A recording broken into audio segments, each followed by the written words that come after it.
Approach. Okay, अभी थोड़ा mood change करेंगे एंड आ जाएंगे बायोकेमिस्ट्री पे। कहाँ है हम लोग का? ओके, चलिए, so now let's go ahead. Sthita Pragya Barik तुम्हारा बच्चा है? Yes, sir.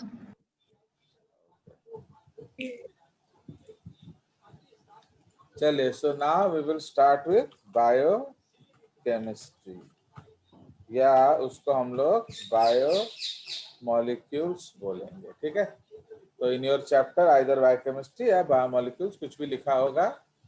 आप लोग को पढ़ना कौन सा है? So reference book. Okay, reference book जो आप पढ़ोगे वो है NCERT केमिस्ट्री क्लास 12 पार्ट 2। समझ में आया? तो ये याद रखना, प्लस NCERT बायोलॉजी क्लास 11। इसमें कुछ नहीं है, इसलिए आपको मेनली पढ़ना है NCERT केमिस्ट्री क्लास 12। तो आप लोग NCERT वेबसाइट से ये PDF बुक डाउनलोड कर लोगे। ठीक है, चलिए, सो नाउ बायो मॉलिक्यूल्स का मतलब क्या होता है? बायो मॉलिक्यूल्स को हम लोग मॉलिक्यूल्स इनसाइड लिविंग ऑर्गेनिजम्स भी बोलते हैं। ओके, तो हमारे बॉडी के अंदर जो भी मॉलिक्यूल्स हैं उनको हम लोग क्या बोलते हैं? Bio molecules. ठीक है, so molecules inside living organisms, they are called biomolecules. So out of the 115, okay,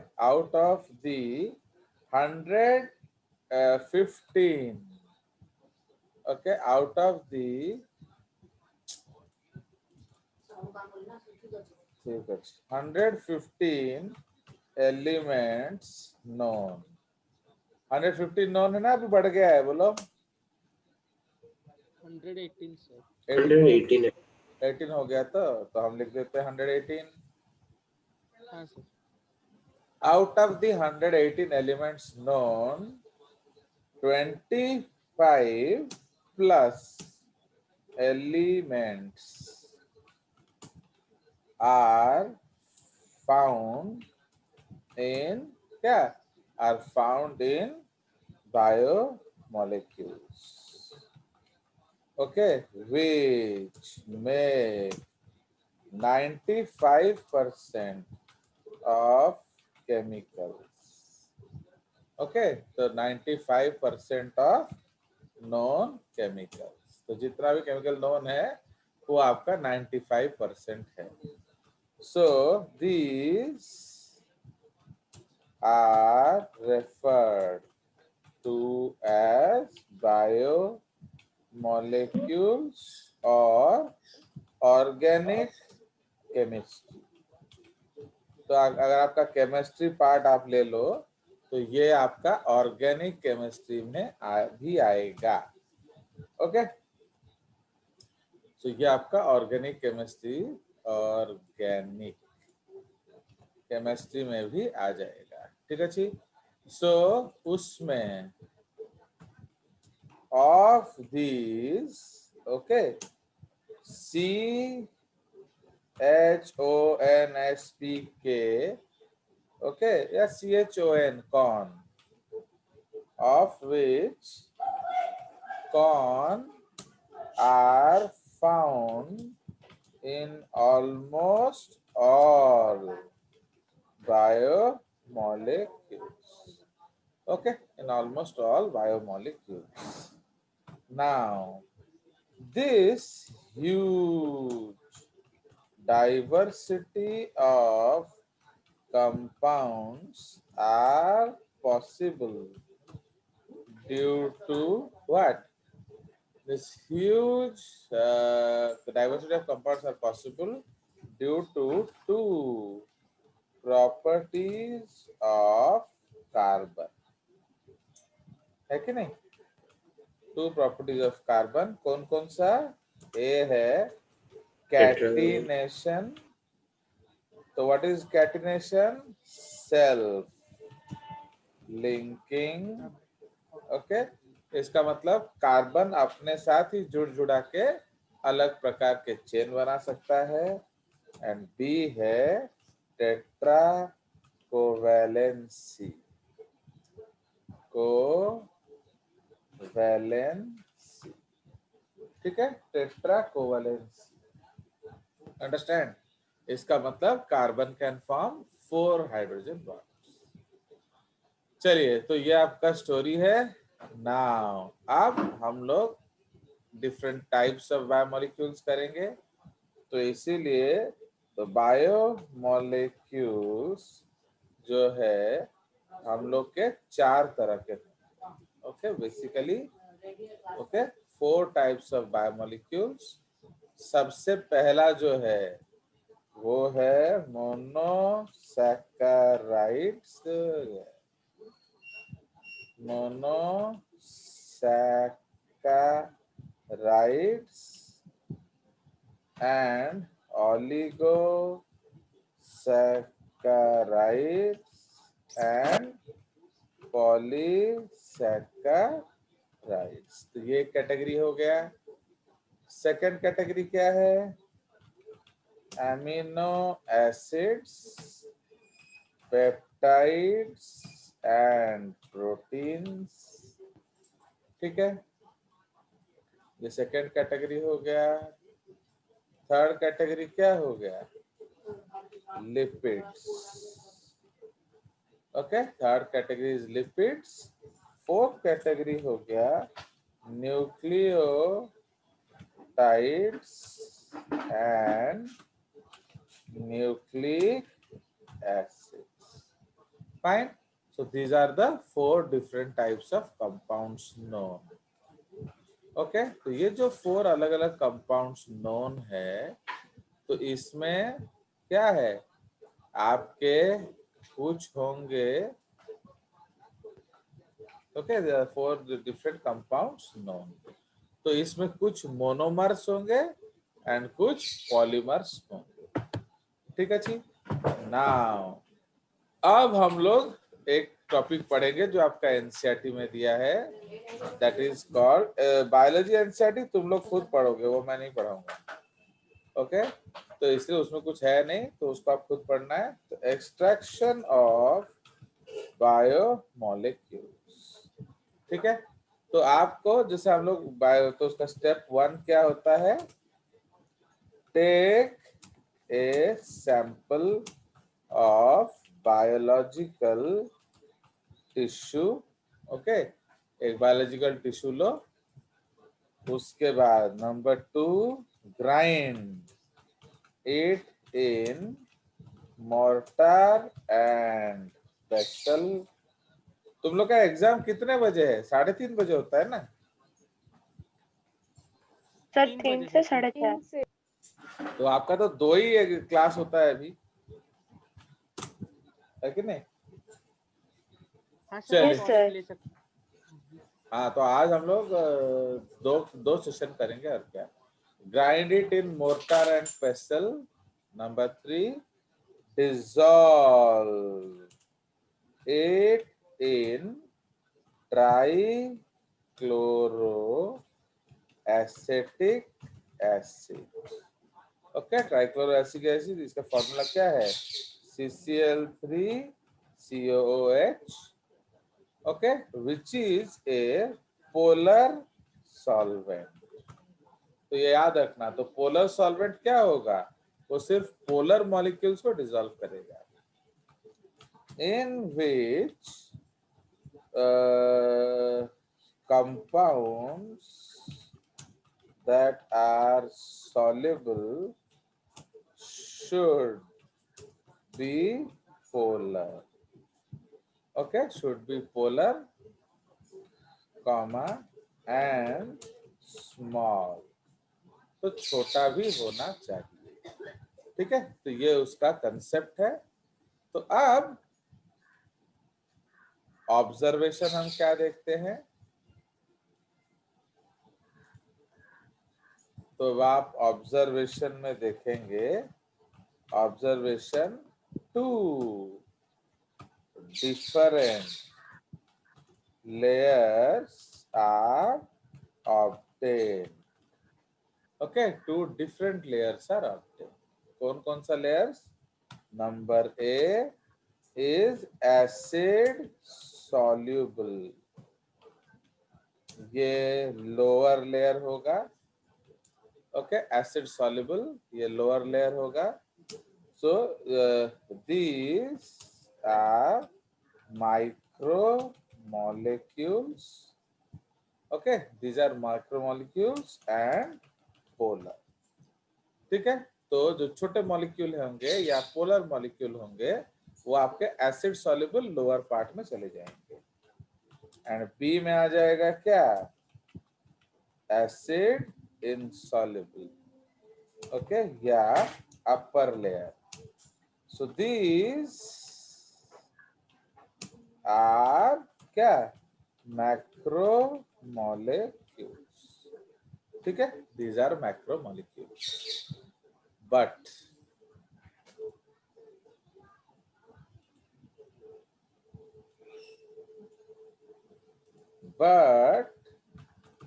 lipids are also found in this layer, but they are micromolecules. Okay, but they are micromolecules. समझ में? तो lipids आपको मिलते हैं but वो तो micromolecule है। Okay, तो क्यों मिलते हैं? ओके, तो but lipids are also found in this layer even if they are micromolecules. Okay, क्यों? as they are non-polar, ठीक है, या हाइड्रोफोबिक। ओके, या हाइड्रोफोबिक। ठीक है, तो as they are hydrophobic.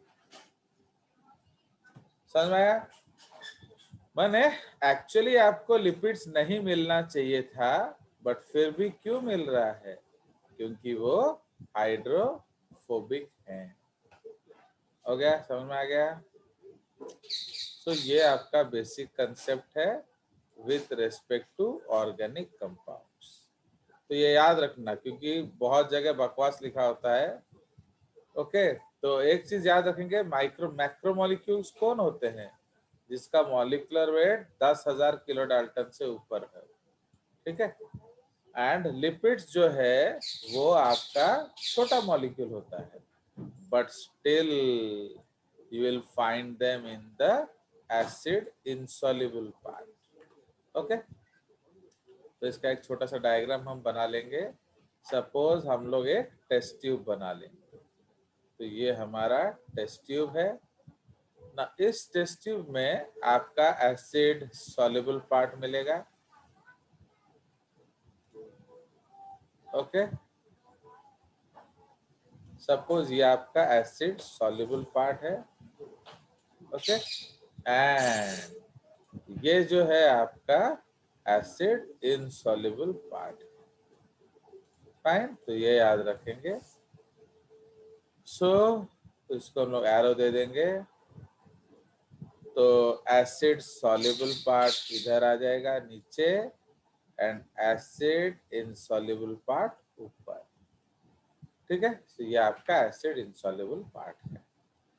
Okay, so now you understand. तो why you are finding them in the why, तो बेसिकली मैक्रोमोलिक्यूल्स ही मिलना चाहिए, बट ये क्यों मिलता है?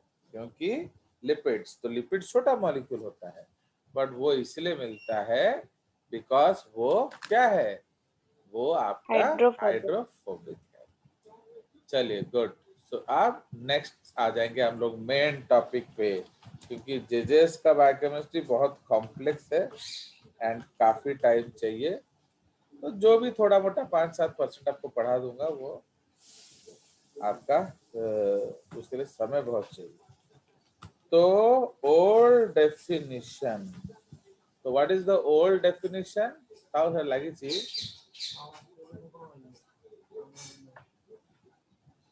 तो सही इधर लगे दोनों रेडियो इधर नहीं, तो वो ओल्ड हाथ तक हो। तो ओल्ड डेफिनिशन जो है तो चार्ज थी पर ना बैंक चार्ज हो कि तो ओल्ड डेफिनेशन जो है, अब वो ओल्ड डेफिनेशन क्या है? तो हाइड्रेट्स डी कार्बोन। तो ये एक फ्रेंच फ्रेज है, मतलब these are hydrates of carbon. ठीक है, क्योंकि पहले जितने कंपाउंड्स हमको मिले थे, ओके, तो फर्स्ट जितने कंपाउंड्स हमको मिले थे कौन कौन से कंपाउंड मिले हैं बताओ? For example ट्रायोजेस। ओके, तो जैसे हम लोग लिखेंगे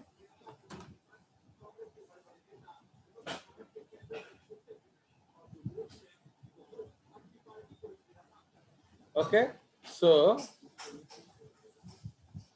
आप पहले क्या क्या मिला था? लाइक आपका ribose.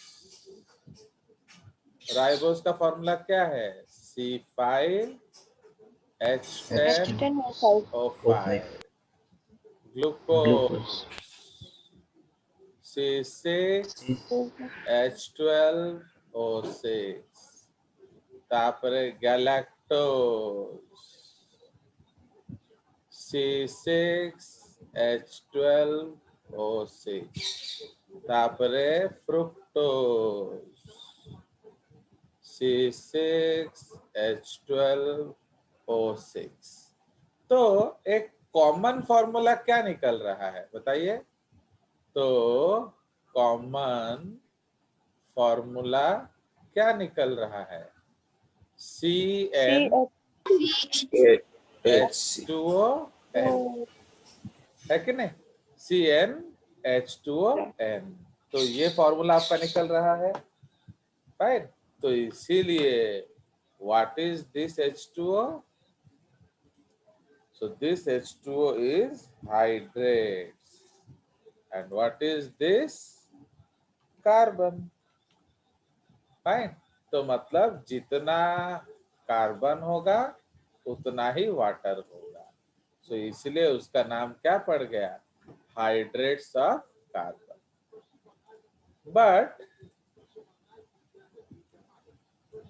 But as more compounds were discovered, okay, this formula was not observed in them. Okay, so but as more compounds were discovered, this formula. क्यों? This is because while polymerizing, okay, while polymerizing, one molecule of water is lost, okay, per bond. समझ रहे हो? तो इसको हम लोग क्या कहते हैं? Dehydration synthesis. ओके, तो इस कंसेप्ट को हम लोग क्या कहते हैं? Dehydration synthesis. समझ रहे हो? तो इसलिए बायोलॉजी में बहुत आसान है, जितना बॉन्ड बनाओगे उतना पानी निकालोगे। तो जैसे जैसे आप पानी निकालोगे ये n-x हो जाएगा, है कि नहीं? Where x is number of bonds, तो ऑटोमेटिकली ये फॉर्मूला ओबे नहीं होगा। ठीक है, तो अब आपका न्यू डेफिनेशन। सो यही आपको अभी पढ़ना है एंड खुद ब खुद समझना है। So new definition definition. So what are these are optically active. Okay, these are optically active polyhydroxy aldehydes and or polyhydroxy ketones. ठीक है, these are polyhydroxyaldehydes और polyhydroxy ketones. समझ में आया? नाउ पॉलीहाइड्रोक्सी का मतलब समझ रहे हो, more than one OH group. Aldehyde मतलब उसमें एल्डिहाइड ग्रुप होगा. उसी तरह से पॉली हाइड्रोक्सी कीटोन्स का मतलब क्या है, उसमें मोर देन वन क्या हाइड्रोक्सी होगा एंड OH ग्रुप एंड उसमें कीटोन ग्रुप होगा. ठीक है, सो ये उसका बेसिक कंसेप्ट है. तो in carbohydrates you will find more OH groups and either aldehyde or ketone. समझ में आया? चलो, अब they are optically active. Optical activity का मतलब क्या है कि ये जो प्लेन पोलराइज लाइट है उसको राइट या लेफ्ट मोड़ेंगे. ओके, उसके लिए आपको एक ऑसिलोस्कोप चाहिए. तो ऑसिलोस्कोप एक इंस्ट्रूमेंट है. तो उसके अंदर क्या होता है, जो लाइट है आपका नॉर्मल लाइट, तो नॉर्मल लाइट इज पॉलीक्रोमैटिक. समझे कि नहीं? तो जो आपका तो मैं आपको यहाँ समझा देता हूँ.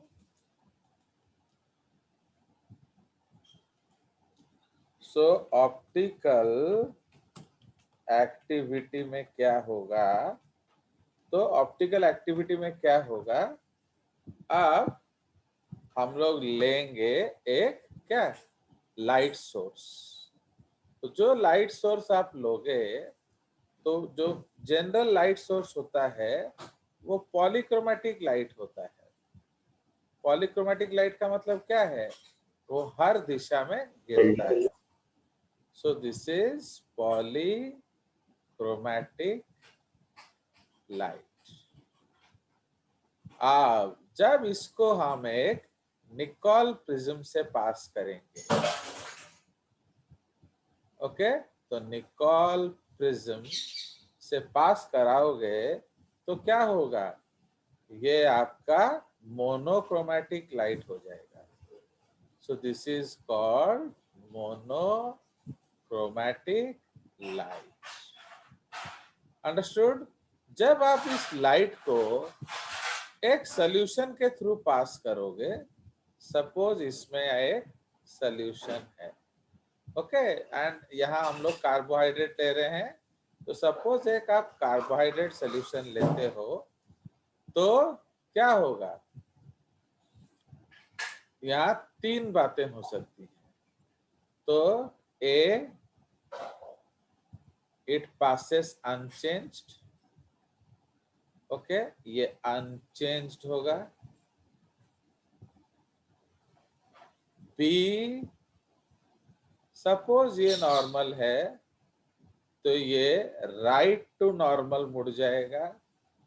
Okay, so rotates right. And third क्या होगा, वो लेफ्ट टू नॉर्मल मुड़ जाएगा. फाइन. सो रोटेट्स लेफ्ट. ठीक है, तो ये रोटेट्स लेफ्ट हो जाएगा. तो देयर आर थ्री ऑप्शंस. तो जो ये लाइट है, जैसे ही ये पास करेगा थ्रू द सॉल्यूशन, आइदर वो अनचेंज्ड हो जाएगा. तो अगर अनचेंज्ड है तो कंक्लूजन क्या होगा, ऑप्टिकली क्या इनएक्टिव, या ऑप्टिकली इनएक्टिव है. रोटेट्स राइट, तो इसको हम लोग कहेंगे डेक्स्ट्रो रोटेटोरी. इसको हम लोग स्मॉल डी या प्लस से डिजिग्नेट करेंगे, तो डेक्स्ट्रो माने राइट। उसी तरह ये क्या हो जाएगा, लीवो रोटेटोरी। ठीक है, तो ये लीवो रोटेटरी मतलब रोटेट्स लेफ्ट, या इसको हम माइनस करेंगे। नाउ अगर ये दोनों राइट या लेफ्ट मुड़ते हैं, इस कंसेप्ट को हम लोग क्या बोलेंगे, so they are called optically what, active. ठीक है जी, तो ये ऑप्टिकली एक्टिव होगा। अंडरस्टैंड और नॉट? तो ये आपका कंसेप्ट है। अब तो इसीलिए ऑप्टिकल एक्टिविटी में हम लोग को क्या करना पड़ेगा, तो we have to do this experiment. आपको ये एक्सपेरिमेंट करना पड़ेगा। अंडरस्टूड? बट इस एक्सपेरिमेंट को कंडक्ट करने के लिए सॉल्यूशन बनाने का जरूरत है। अंडरस्टूड? तो you have to make solution. तो जो लार्जर कंपाउंड्स है आपके कार्बोहाइड्रेट, वो वाटर नॉट सॉल्युबल है कि नहीं, तो वो सॉल्यूशन नहीं बना सकते। ओके, तो वो सॉल्यूशन नहीं बना सकते, तो फिर हम लोग को क्या करना पड़ा, थोड़ा सा चेंज करना पड़ा आपके डेफिनेशन में।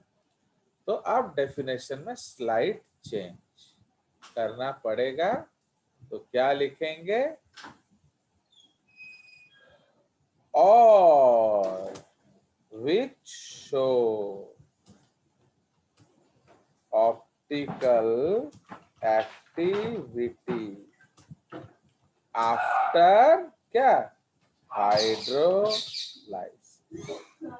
ठीक है, और तो समझ रहे हो, तो ये लाइन हमको ऐड करना पड़ा।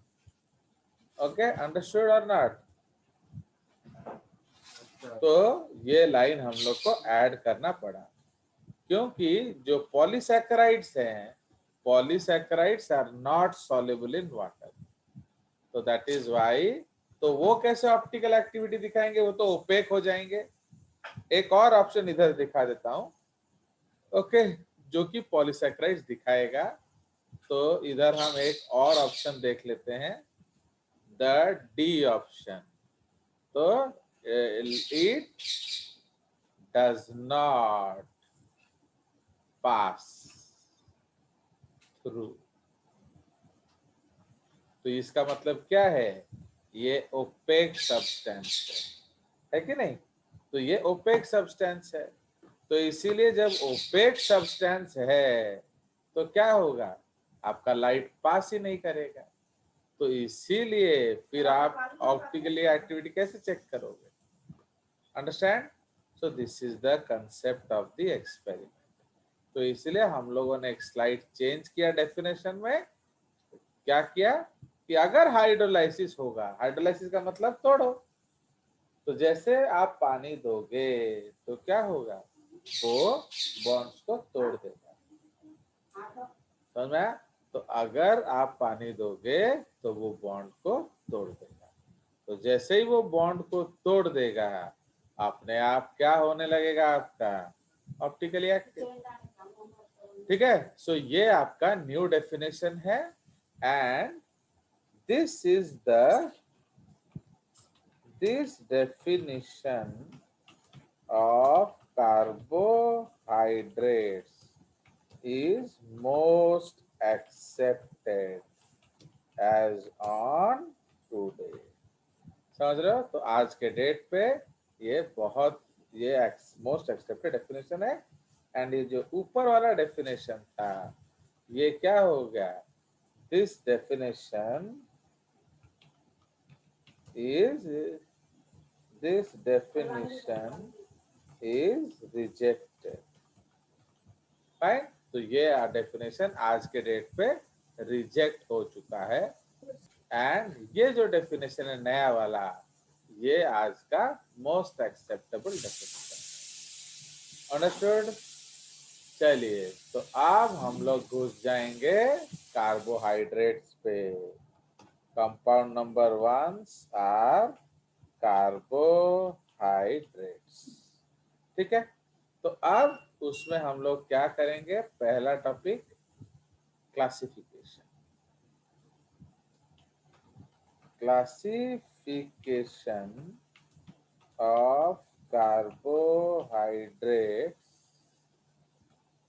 okay, on the basis, classification of carbohydrates on the basis of क्या, on the basis of chemical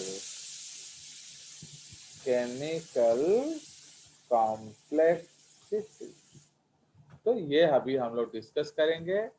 तो मैं आपको एक स्क्रीन दिखाऊंगा, तो उसको इतना लिखेंगे नहीं, तो आपको वो स्क्रीन दिखा देंगे, है कि नहीं।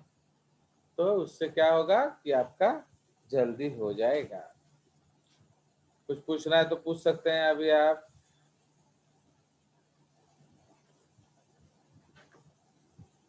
Anything you need to ask?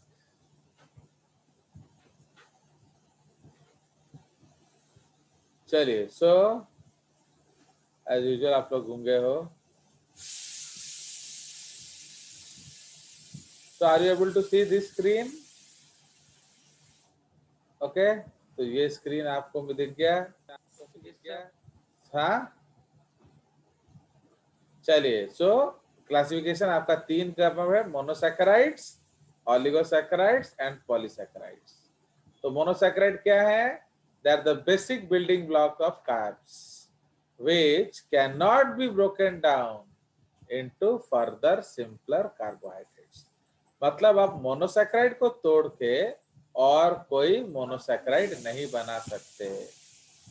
Next, इनमें नंबर ऑफ कार्बन 3 to 7 होगा, ओके, बट केमिस्ट्री बुक्स में अप टू 9 लिखा होता है। ऑल ओबे जनरल फॉर्मूला CnH2n।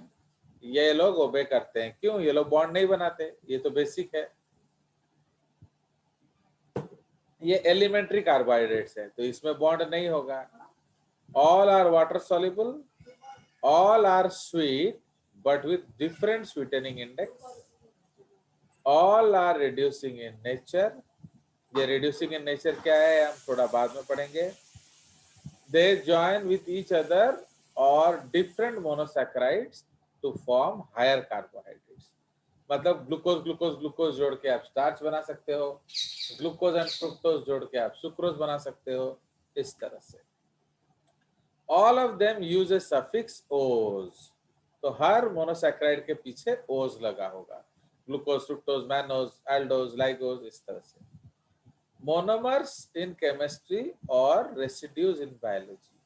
ओके, सो मोनोसैकेराइड्स को आप केमिस्ट्री में मोनोमर्स बोलते हैं एंड बायोलॉजी में रेसिड्यूज बोलते हैं। Fructose is the sweetest natural sugar. तो फ्रुक्टोज एक मोनोसैकेराइड है जो सबसे मीठा शुगर है एंड उसका स्वीटनिंग इंडेक्स कितना है? 174। ठीक है, एंड मोनोसैकेराइड्स को ही हम लोग शुगर बोलते हैं।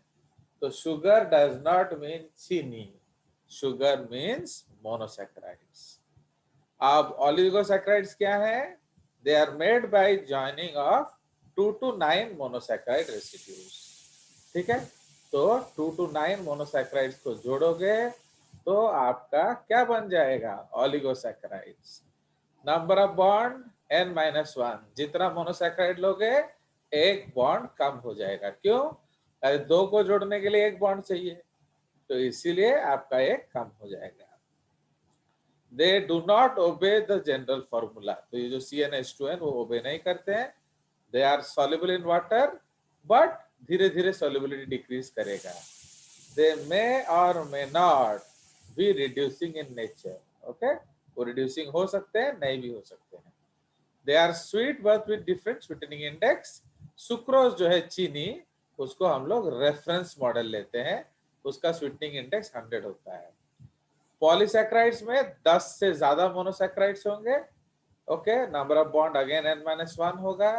दे do not obey general formula, they are not soluble in water, they are not reducing, they are not sweet and they may show the above properties after hydrolysis.